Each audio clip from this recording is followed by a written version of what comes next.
রবি ও রিয়া একে অপরকে ভালোবাসে। এই বাক্যটিকে কিভাবে ইংরেজিতে বলবে? এরকম ধরনের আরো অনেক ইন্টারেস্টিং সেন্টেন্সেস রয়েছে, যেমন তারা একে অপরকে পছন্দ করে, আমি চা ও কফি দুটোই পছন্দ করি, সে মাছ ও মাংস দুটোই খায়, আমি খুবই কম বিরিয়ানি খাই, সে খুবই কম ক্লাসে আসে, আমার এখন কিছুটা ভালো লাগছে, আমি কিছুটা হতাশ ছিলাম। দেখো, এরকম ধরনের সেন্টেন্স আমরা কিন্তু আমাদের ডে টু ডে লাইফে রেগুলারলি বলে থাকি। এই বাক্যগুলি খুবই গুরুত্বপূর্ণ। ওকে, সো দেখো, এরকম ধরনের বাক্যগুলিকে ইংরেজিতে তৈরি করার জন্য বেশ কিছু ইংরেজি স্ট্রাকচারস রয়েছে, যে স্ট্রাকচারগুলি আমি আজকের এই ভিডিওতে তোমাদের সঙ্গে স্টেপ বাই স্টেপ আলোচনা করব। আর এই ভিডিওটা তোমরা যদি শেষ পর্যন্ত দেখো, তাহলে এরকম ধরনের বাক্যগুলি তোমরা নিজে থেকেই তৈরি করতে পারবে। কত interesting! Okay, so keep watching this video till the end. Now let's get started. Okay, রবি ও রিয়া একে অপরকে ভালোবাসে। রবি ও রিয়া একে অপরকে ভালোবাসে। এই বাক্যটিকে কিভাবে ইংরেজিতে বলবে? এরকম ধরনের আরো অনেক সেন্টেন্সেস রয়েছে, দেখে নাও।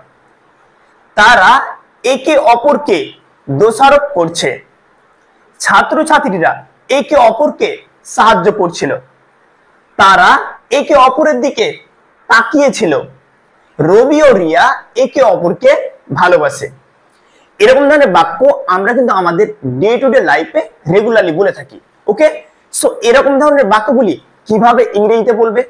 আর এই চারটি সেন্টেন্সের মধ্যে ওয়ান থিং ইজ কমন, যেটা হচ্ছে একে অপরকে।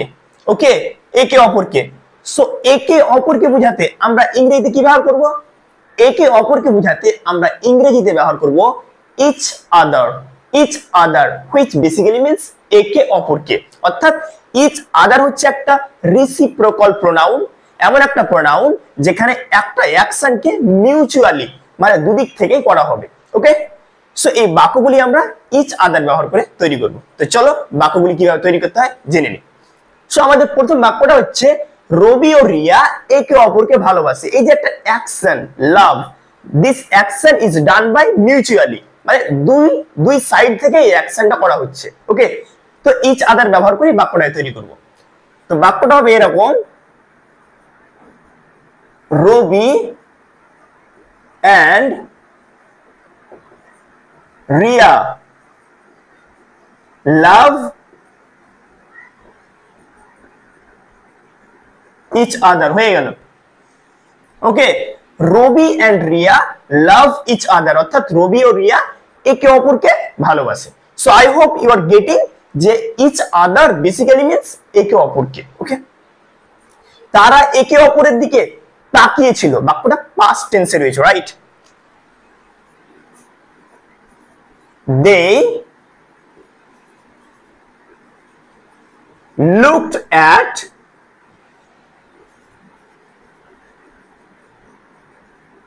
each other। হয়ে গেল। they looked at each other, অর্থাৎ তারা একে অপরের দিকে তাকিয়েছিল। মানে এই যে তাকানো মানে একটা অ্যাকশন, যেটা লুক অ্যাট, এটা মানে দুই দিক থেকে করা হয়েছে। ঠিক আছে, তার জন্য এখানে ইচ আদার ব্যবহার করা হয়েছে। ছাত্রছাত্রীরা একে অপরকে সাহায্য করেছিল, the students, পাস্টে রয়েছে, তাহলে আমরা কি করে দেব? helped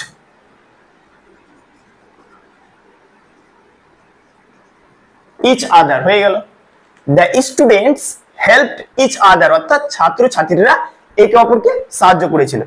তারা একে অপরকে দোষারোপ করছে, মানে তারা একে অপরকে মানে দোষ দিচ্ছে। সামনের জন বলছে তুমি দোষী, আর যে লিসনার যাকে বলছে সে আবার আমাকে ব্লেম করছে যে আমি দোষী। তো তারা একে অপরকে দোষারোপ করছে। ওকে, তো একে অপরকে বোঝাতে তাহলে আমরা কি ব্যবহার করবো শিখলাম? Each other. দে আর, দেখো এই অ্যাকশনটা একটা ওয়ান গোয়িং অ্যাকশনকে বোঝাচ্ছে, মানে তারা একে অপরকে দোষারোপ করছে, মানে it's going on now. That's why আমরা প্রেজেন্ট কন্টিনিউয়াস টেন্সে বাক্যটা গঠন করব। দে আর ব্লেমিং ইচ আদার হয়ে গেল। দে আর ব্লেমিং ইচ আদার, তারা একে অপরকে দোষারোপ করছে। সো আই হোপ তোমরা বুঝতে পারলে যে একে অপরকে বোঝাতে আমরা ইংরেজিতে ব্যবহার করব ইচ আদার। ওকে, সেবার তোমরা একটা বাক্য তৈরি করো, তারা একে অপরকে পছন্দ করে, তারা একে অপরকে পছন্দ করে, এটার ইংরেজি কি হবে? Let me know in the comment section. আমার এখন কিছুটা ভালো লাগছে, আমার এখন কিছুটা ভালো লাগছে, এই বাক্যটিকে কিভাবে ইংরেজিতে বলবে? এরকম ধরনের আরো অনেক সেন্টেন্স রয়েছে, দেখে নাও। এই গাড়িটি কিছুটা দামি, আমি তখন কিছুটা হতাশ ছিলাম, কিছুটা হতাশ ছিলাম। শিক্ষক মহাশয় হয় কিছুটা কঠোর, আমার এখন কিছুটা ভালো লাগছে। এরকম ধরনের বাক্য আমরা কিন্তু আমাদের ডে টু ডে লাইফে রেগুলারলি বলে থাকি। আর এই চারটি সেন্টেন্সের মধ্যে ওয়ান থিং ইজ কমন, যেটা হচ্ছে কিছুটা। প্রত্যেকটা বাক্যে এই কথাটা রয়েছে কিছুটা। ওকে, সো কিছুটা বুঝাতে আমরা ইংরেজিতে কি ব্যবহার করব? কিছুটা বুঝাতে আমরা ইংরেজিতে ব্যবহার করব somewhat, somewhat, which basically means কিছুটা, অর্থাৎ not completely, সম্পূর্ণ নয়, কিছুটা মানে to a certain extent। ওকে, তো somewhat ব্যবহার করে আমরা এই বাক্যগুলিকে তৈরি করব। তো চলো বাক্যগুলি কিভাবে তৈরি করতে হয় জেনে নিই। তো আমাদের প্রথম বাক্যটা হচ্ছে আমার এখন কিছুটা ভালো লাগছে। ওকে, সো বাক্যটা ঠিক হবে এরকম, I am feeling somewhat better now। হয়ে গেল।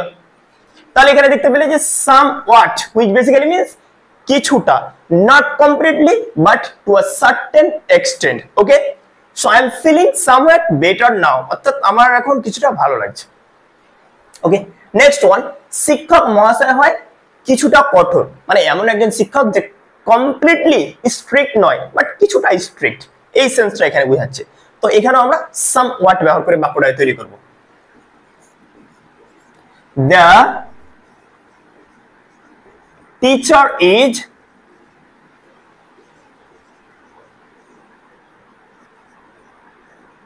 somewhat strict, strict means কঠোর।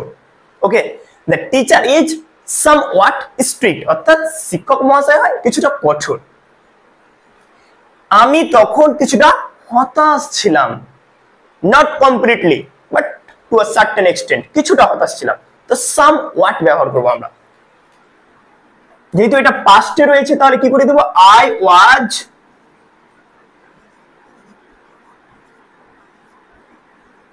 somewhat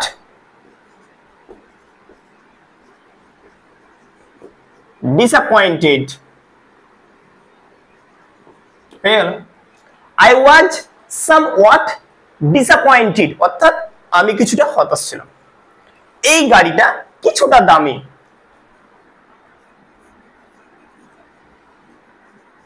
the car is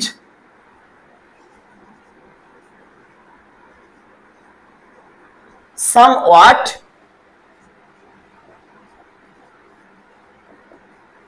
expensive। expensive basically means costly, pricey, দামি। ওকে, so the car is somewhat expensive, অর্থাৎ এই গাড়িটি কিছুটা দামি।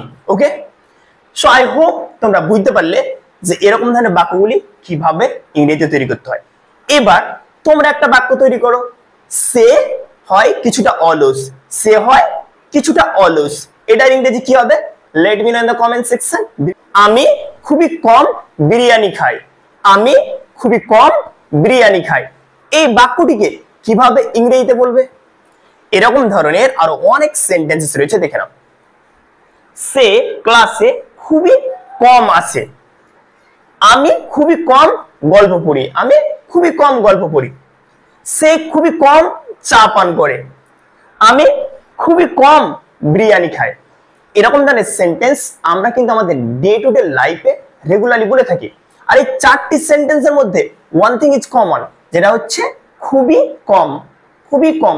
এই কথাটা চারটি সেন্টেন্সে রয়েছে। ওকে, সো দ্য পয়েন্ট ইজ খুবই কম বুঝাতে আমরা ইংরেজিতে কি ব্যবহার করব? খুবই কম বুঝাতে আমরা ইংরেজিতে ব্যবহার করব hardly.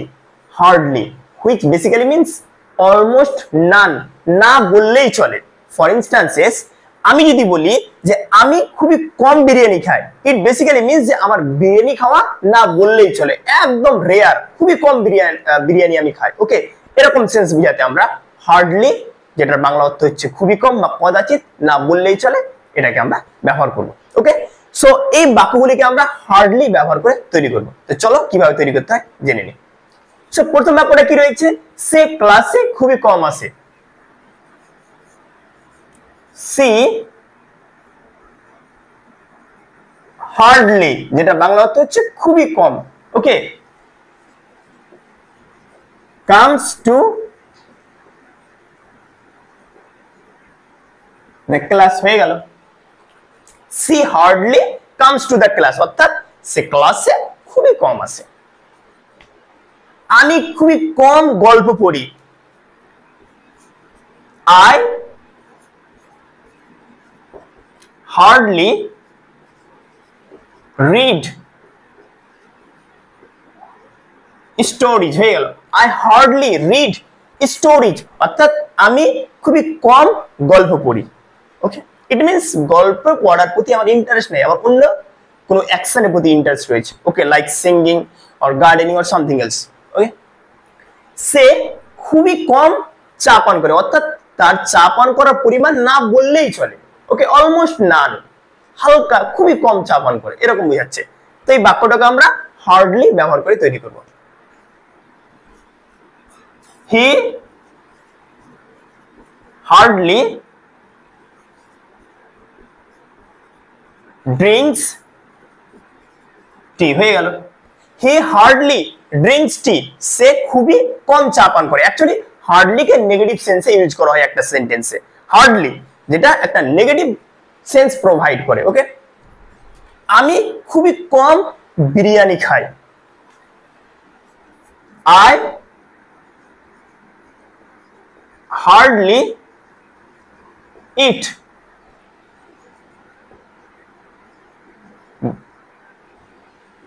Biryani. I hardly eat biryani, অর্থাৎ আমি খুবই কম বিরিয়ানি খাই। ওকে, সো আই হোপ তোমরা বুঝতে পারলে যে এরকম ধরনের বাক্যগুলি কিভাবে ইংরেজিতে তৈরি করতে হয়। এবার তোমরা একটা বাক্য তৈরি করো, তারা খুবই কম বিদ্যালয়ে যায়। তারা খুবই কম বিদ্যালয়ে যায়। এই বাক্যটার ইংরেজি কি হবে? Let me know in the comment section. সে মাছ ও মাংস দুটোই খায়। সে মাছ ও মাংস দুটোই খায়। এই বাক্যটিকে কিভাবে ইংরেজিতে বলবে? এরকম ধরনের আরো অনেক সেন্টেন্সেস রয়েছে, দেখে নাও। আমি সাইকেল ও বাইক দুটোই চালাই। আমি চা ও কফি দুটোই পছন্দ করি। সে মাছ ও মাংস দুটোই খায়। এখানে যে সাবজেক্ট মানে সে দুটো জিনিসকে খায়, মাছ ও মাংস দুটোই খায়, অ্যাকচুয়ালি এরকম বোঝাচ্ছে। তারা ক্রিকেট ও ফুটবল দুটোই খেলে, মানে তারা ক্রিকেটও খেলে ফুটবলও খেলে। তো এরকম ধরনের বাক্য আমরা কিন্তু আমাদের ডে টু ডে লাইফে রেগুলারলি বলে থাকি। ওকে, সো এরকম ধরনের বাক্যগুলিকে কিভাবে ইংরেজিতে বলবে? আর এই চারটি সেন্টেন্সের মধ্যে ওয়ান থিং ইজ কমন, যেটা হচ্ছে দুটোই। প্রত্যেকটা বাক্যতে এই কথাটা রয়েছে, যেমন ক্রিকেট ও ফুটবল দুটোই খেলে, মাছ ও মাংস দুটোই খায়, চা ও কফি দুটোই পছন্দ করে, সাইকেল ও বাইক দুটোই চালায়। ওকে, সো দেখো এরকম ধরনের সেন্টেন্স গুলিকে ইংরেজিতে তৈরি করতে হলে আমাদের ব্যবহার করতে হবে বোথ, BOTH, বোথ, যেটা বাংলা অর্থ হচ্ছে উভয় বা দুটোই। ওকে, সো বোথ ব্যবহার করে আমরা এই বাক্যগুলিকে তৈরি করব। তো চলো কিভাবে বাক্যগুলি তৈরি করতে হয় জেনে নিই। সো তারা ক্রিকেট ও ফুটবল দুটোই খেলে। তো প্রথমে আমরা কি করব? They play. এবার কি বলেছে? ক্রিকেট ও ফুটবল দুটোই, তাহলে কি লাগিয়ে দেব? বোথ।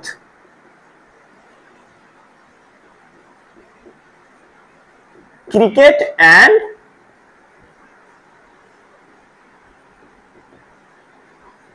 ফুটবল, হয়ে গেল।